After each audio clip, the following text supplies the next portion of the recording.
नरेंद्र मोदी जी।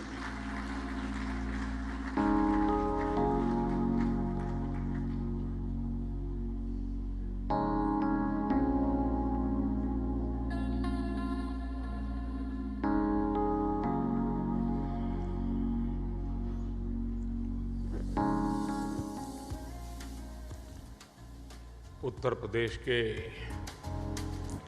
यशस्वी मुख्यमंत्री श्रीमान योगी आदित्यनाथ जी, लखनऊ के सांसद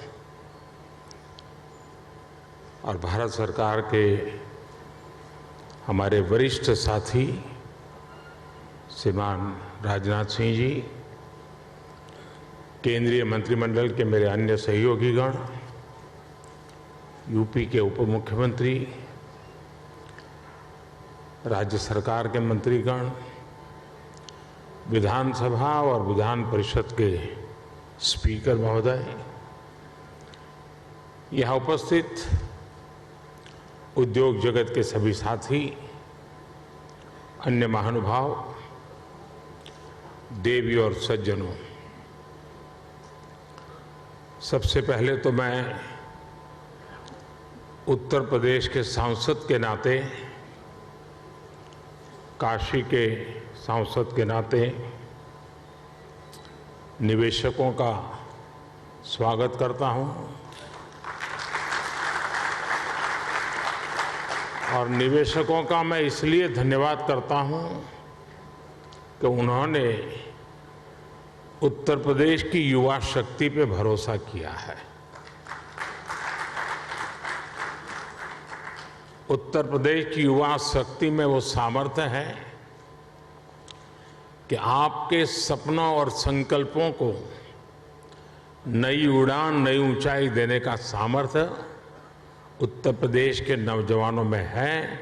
और आप जिस संकल्प को लेकर के आए हैं, उत्तर प्रदेश के नौजवानों का परिश्रम, उनका पुरुषार्थ, उनका सामर्थ्य, उनकी समझ, उनका समर्पण आपके सभी सपने संकल्पों को सिद्ध करके रहेगा, ये मैं आपको विश्वास दिलाता हूं। काशी का सांसद हूं तो एक सांसद के नाते मैं ये लोभ छोड़ नहीं सकता हूं, मोह छोड़ नहीं सकता हूं। तो मैं इतना तो चाहूंगा कि आप लोग बहुत व्यस्त होते हैं, लेकिन कभी समय निकाल करके मेरी काशी देख के आइए। काशी बहुत बदली,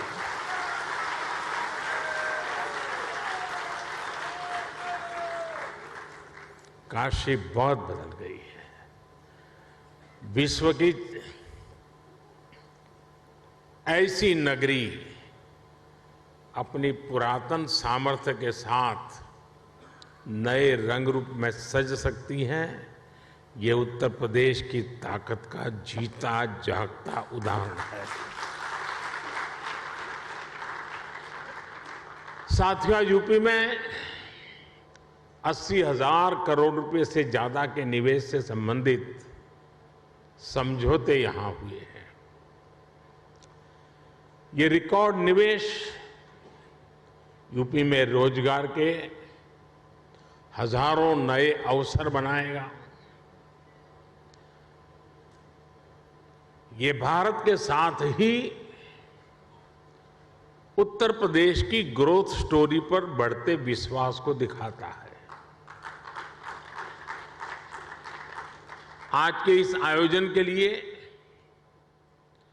मैं यूपी के नौजवानों को विशेष बधाई दूंगा, क्योंकि इसका सबसे बड़ा लाभ यूपी के युवकों को, युवतियों को, हमारे नई पीढ़ी को होने वाला है।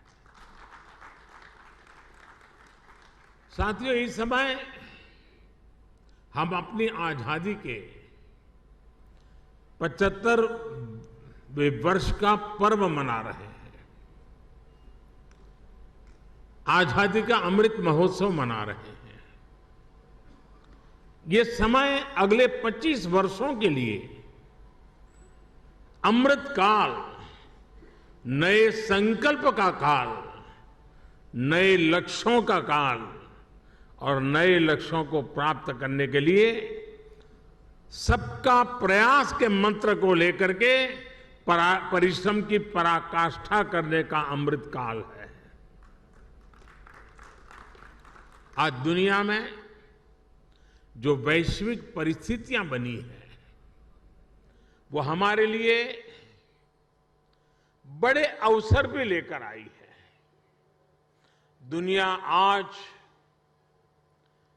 जिस भरोसेमंद साथी को तलाश रही है, दुनिया तलाश रही है, उस पर खरा उतरने का सामर्थ्य सिर्फ हमारे लोकतांत्रिक भारत के पास है। दुनिया आज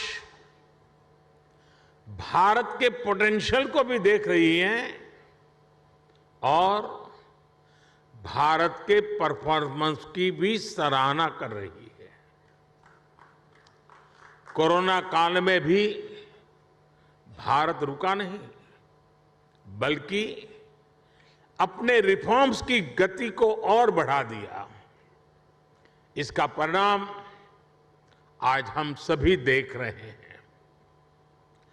हम G20 अर्थव्यवस्थाओं में सबसे तेजी से ग्रो कर रहे हैं।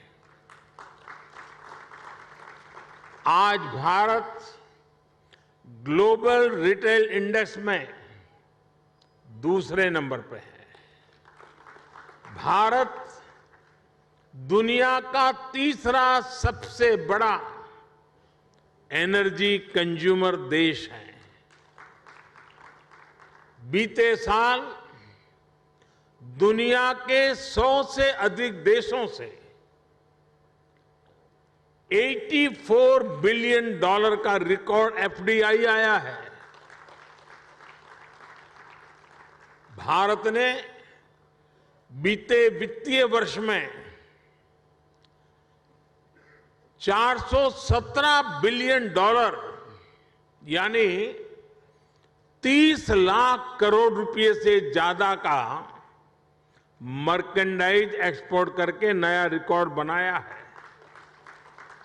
साथियों, एक राष्ट्र के रूप में अब ये समय अपने साझा प्रयासों को कई गुना अधिक बढ़ाने का है। एक ऐसा समय है जब हम अपने फैसलों को सिर्फ 1 साल या 5 साल को देखते हुए सीमित नहीं रख सकते। भारत में एक मजबूत मैन्युफैक्चरिंग इकोसिस्टम, एक मजबूत और डाइवर्स वैल्यू और सप्लाई चेन विकसित करने के लिए हर किसी का योगदान आवश्यक है। सरकार अपनी तरफ से निरंतर नीतियां बना रही हैं, पुरानी नीतियों में सुधार कर रही हैं। अभी हाल ही में केंद्र की एनडीए सरकार ने अपने 8 वर्ष पूरे किए हैं। इन वर्षों में हम, जैसा अभी योगी जी बता रहे थे, रिफॉर्म, परफॉर्म, ट्रांसफॉर्म के मंत्र के साथ आगे बढ़े हैं। हमने पॉलिसी स्टेबिलिटी पर जोर दिया है, कोऑर्डिनेशन पर जोर दिया है, ईज ऑफ डूइंग बिजनेस पर जोर दिया है। बीते समय में हमने हजारों कंप्लायंस खत्म किए हैं, पुराने कानूनों को समाप्त किया है। हमने अपने रिफॉर्म से एक राष्ट्र के रूप में भारत को मजबूती देने का काम किया है। One nation, one tax, GST हो, वन नेशन, वन ग्रिड हो, one nation, one mobility card हो, one nation, one ration card हो, ये सारे प्रयास हमारी ठोस और स्पष्ट नीतियों का प्रतिबिंब है। जब से यूपी में डबल इंजन की सरकार बनी है, तब से यूपी में भी इस दिशा में तेजी से काम हो रहा है। विशेषकर यूपी में जिस प्रकार कानून व्यवस्था की स्थिति सुधरी है, उससे व्यापारियों का भरोसा लौटा है, बिजनेस के लिए सही माहौल बना है। बीते वर्षों में यहां की प्रशासनिक क्षमता और गवर्नेंस में भी सुधार आया है। इसलिए आज जनता का विश्वास योगी जी की सरकार पर है और जैसे उद्योग जगत के साथी अपने अनुभव के आधार पर अभी उत्तर प्रदेश की सराहना कर रहे थे, मैं सांसद के नाते अपने अनुभव बताता हूं। कभी हमने कोई उत्तर प्रदेश के एडमिनिस्ट्रेशन से निकट से नहीं देखा था। कभी मुख्यमंत्रियों की मीटिंगों में लोग आया करते थे तो वहां के एजेंडा कुछ अलग होते थे, लेकिन एक सांसद के रूप में जब मैं यहां काम करने लगा तो मेरा विश्वास अनेक गुना बढ़ गया कि उत्तर प्रदेश का ब्यूरोक्रेसी, उत्तर प्रदेश के एडमिनिस्ट्रेशन में वो ताकत है जो देश उनके पास चाहता है। जो बात उद्योग जगत के लोग कह रहे थे, एक सांसद के नाते मैंने स्वयं ने इस सामर्थ्य को अनुभव किया है और इसलिए मैं यहां सरकार के सभी ब्यूरोक्रेट्स, सरकार के छोटे मोटे हर व्यक्ति को ये जो मिजाज उनका बना है, इसके लिए बधाई देता हूं, उनका अभिनंदन करता हूं। साथियों, आज यूपी की जनता ने 37 साल बाद किसी सरकार को फिर से सत्ता में वापस लाकर अपनी सेवा की जिम्मेदारी सौंपी है। साथियों, उत्तर प्रदेश में भारत की 5वें-6ठे हिस्से की आबादी रहती है, यानी यूपी के एक व्यक्ति की बेहतरी भारत के हर 6ठे व्यक्ति की बेहतरी होगा।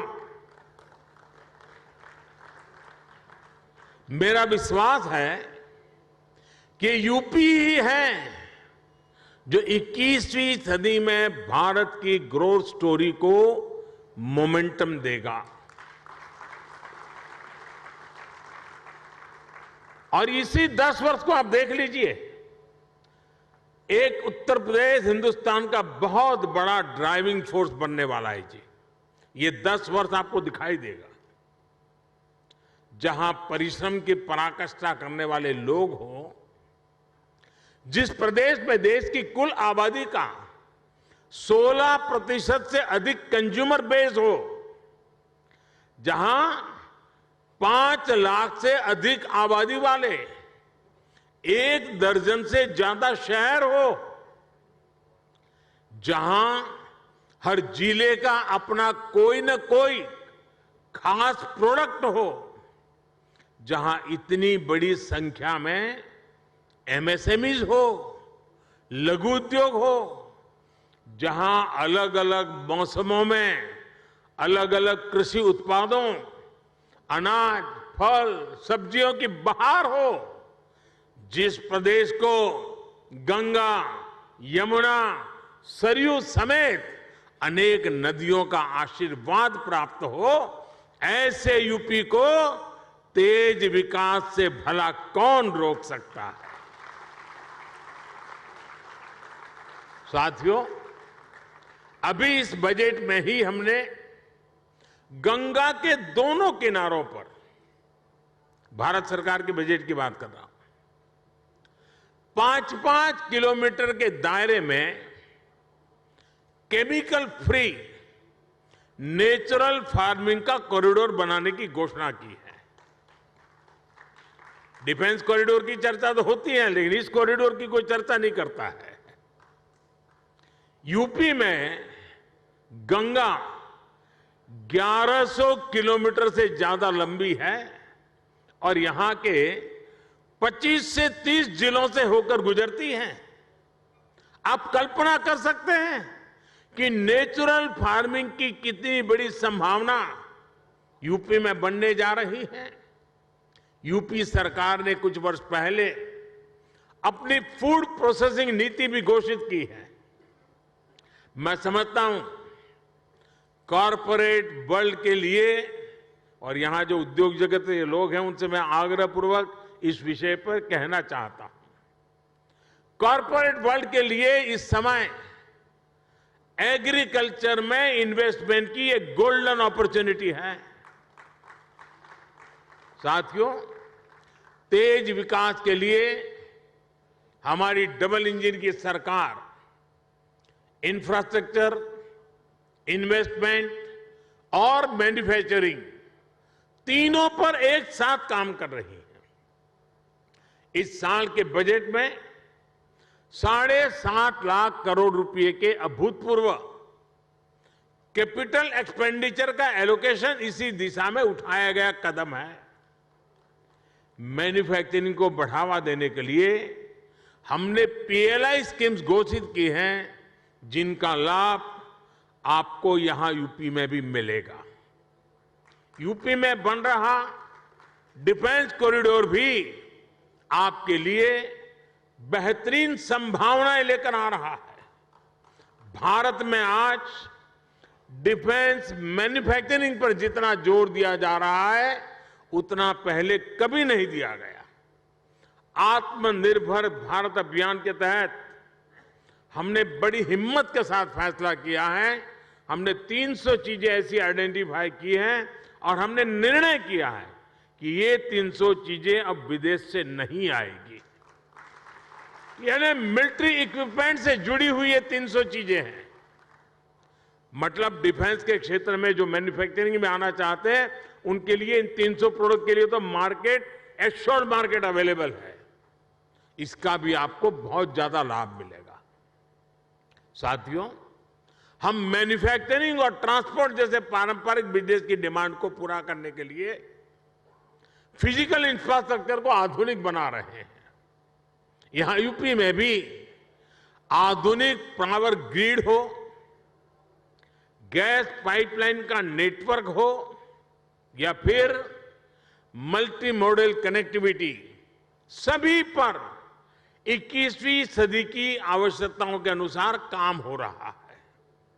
आज यूपी में जितने किलोमीटर एक्सप्रेसवे पर काम हो रहा है वो अपने आप में एक रिकॉर्ड है। आधुनिक एक्सप्रेसवे का सशक्त नेटवर्क उत्तर प्रदेश के सभी इकोनॉमिक जोन्स को आपस में कनेक्ट करने वाला है। जल्द ही यूपी की पहचान आधुनिक रेलवे इंफ्रास्ट्रक्चर के संगम के रूप में भी होने वाली है। ईस्टर्न और वेस्टर्न डेडिकेटेड फ्रेट कॉरिडोर यही यूपी में आपस में एक दूसरे से जुड़ने वाले हैं। जेवर समेत यूपी के 5 इंटरनेशनल एयरपोर्ट यहां की इंटरनेशनल कनेक्टिविटी को और मजबूत करने वाले हैं। ग्रेटर नोएडा का क्षेत्र हो या फिर वाराणसी, यहां 2 multi modal logistic transport hub का निर्माण भी हो रहा है। इंडस्ट्रियल स्ट्रेटेजी के हिसाब से, लॉजिस्टिक के हिसाब से यूपी देश के सबसे आधुनिक इंफ्रास्ट्रक्चर वाले राज्यों में शामिल हो रहा है। यूपी में बढ़ती हुई ये कनेक्टिविटी और बढ़ता हुआ इन्वेस्टमेंट यूपी के युवाओं के लिए अनेक नए अवसर लेकर आ रहा है। साथियों, आधुनिक इंफ्रास्ट्रक्चर के निर्माण में गति आए, इसके लिए हमारी सरकार ने पीएम गति शक्ति नेशनल मास्टर प्लान बनाया है। ये केंद्र सरकार, राज्य सरकार, अलग अलग विभाग, अलग अलग एजेंसियां इतना ही नहीं, स्थानीय स्वराज की संस्थाओं तक को सभी को एक साथ जोड़ना, उसी प्रकार से प्राइवेट सेक्टर, बिजनेस से जुड़े संस्थानों को एक प्लेटफॉर्म पर लाने का काम ये पीएम गति शक्ति योजना के द्वारा हो रहा है।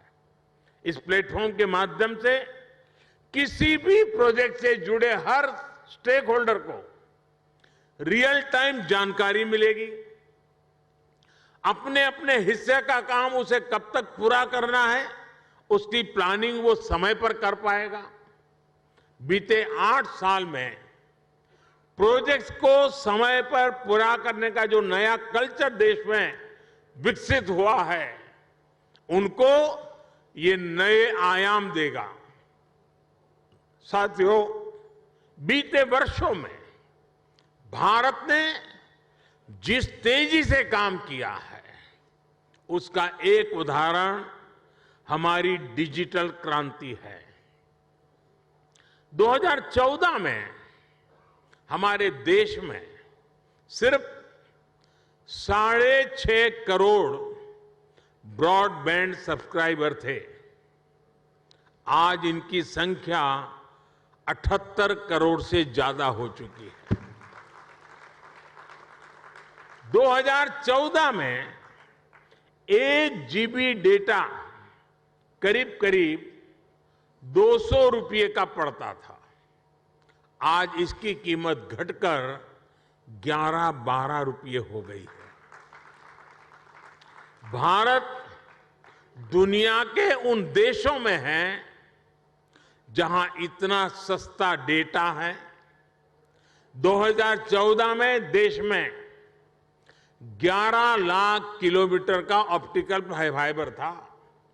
अब देश में बिछाए गए ऑप्टिकल फाइबर की लंबाई 28 लाख किलोमीटर के पार कर चुकी है। 2014 में देश में 100 से भी कम, यानी 100 भी नहीं, 100 से भी कम ग्राम पंचायतों में ऑप्टिकल फाइबर पहुंचा था। आज ऑप्टिकल फाइबर से जुड़ी ग्राम पंचायतों की संख्या भी 2.25 लाख को पार कर गई है। 2014 में देश में 90,000 के आसपास ही कॉमन सर्विस सेंटर्स थे। आज देश में कॉमन सर्विस सेंटर्स की संख्या भी 4 लाख से ज्यादा हो गई है। आज दुनिया के डिजिटल ट्रांजैक्शन का करीब करीब 40% भारत में हो रहा है। दुनिया का 40%। किसी भी हिंदुस्तानी को गर्व होगा। जिस भारत को लोग अनपढ़ बताते हैं, वो भारत ये कमाल कर रहा है। हमने बीते 8 वर्षों में डिजिटल क्रांति के लिए जिस फाउंडेशन को मजबूत किया, उसी का नतीजा है कि आज अलग अलग सेक्टर्स के लिए इतनी संभावनाएं बन रही है। इसका बहुत बड़ा लाभ हमारे युवाओं को मिला है। 2014 से पहले हमारे यहां कुछ 100 स्टार्टअप भी थे, लेकिन आज देश में रजिस्टर्ड स्टार्टअप की संख्या भी 70,000 के आसपास पहुंच रही है। अभी हाल ही में भारत ने 100 यूनिकॉर्न का रिकॉर्ड भी बनाया है। हमारी नई इकोनॉमी की डिमांड को पूरा करने के लिए डिजिटल इंफ्रास्ट्रक्चर की मजबूती का बहुत लाभ आप लोगों को मिलने वाला है।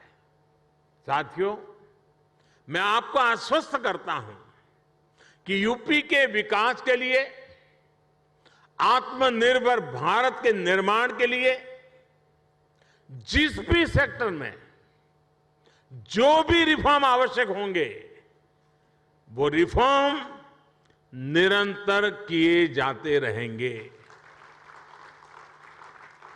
हम नीति से भी विकास के साथ हैं, निर्णयों से भी विकास के साथ है, नीयत से भी विकास के साथ है और स्वभाव से भी विकास के साथ है। हम सब आपके हर प्रयास में आपके साथ होंगे और हर कदम पर आपका साथ देंगे। आप पूरे उत्साह से उत्तर प्रदेश की विकास यात्रा में शामिल हो। उत्तर प्रदेश के भविष्य का निर्माण आपके भविष्य को भी उज्जवल बनाएगा। ये विन विन सिचुएशन है। ये निवेश सभी के लिए शुभ हो, सभी को लाभ देने वाला हो। इसी कामना के साथ इति शुभम कहते हुए आप सभी को बहुत बहुत शुभकामनाएं। धन्यवाद।